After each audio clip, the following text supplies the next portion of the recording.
কিরে মুলো, কি পড়া করে এনেছিস এতদিন? লকডাউন ছিল, দেখি উঠে দাঁড়া। কি পড়া করে এনেছিস বল। হ্যাঁ স্যার, কি পড়া করবো বলুন। এতদিন লকডাউনে পড়াশোনা করলি তো, একটা কবিতা বলে শোনা দেখি, কেমন পারিস? হ্যাঁ স্যার, বলছি। পড়ে শোনা দেখি কেমন পারিস।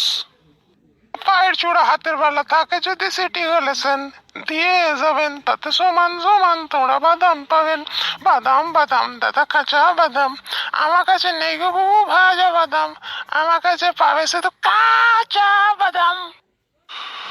ছি ছি, এতদিনে তোরা এই শিখেছিস? এই তোদের ঘরকে এতদিন শেখালাম। ছি ছি ছি ছি ছি ছি ছি। ব্যাপারটা হচ্ছে না, লকডাউনে বাদাম বিক্রি করে করে তো এটা মুখস্থ হয়ে গেছে স্যার, তাই আর কি বলে দিয়েছি, ক্ষমা করবেন স্যার। করলা, তুই বল দেখি কেমন পড়া করে এনেছিস, তুই এতদিন কি করেছিস দেখি। হ্যাঁ স্যার, বলছি। আমাদের ছোট নদী চলে আঁকে বাঁকে, বৈশাখ মাসে তার হাঁটু জল থাকে, পার হয়ে যায় গরু পার হয়ে গাড়ি। বাহ বাহ, তুই ভালোই তো পড়াশোনা করে এনেছিস। এদের দ্বারাই কিচ্ছু হবে না, তোকেই একটু শেখাতে হবে জানিস। হ্যাঁ স্যার, ঠিক আছে, আমি তাহলে এবার বসি।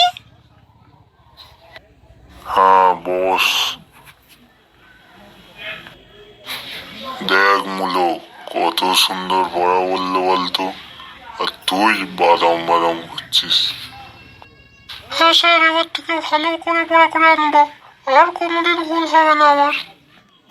ঠিক আছে, এবার থেকে ভালো করে পড়া করে আনবি। ঠিক আছে স্যার, কাল থেকে ভালো করে পড়া করে আনবো।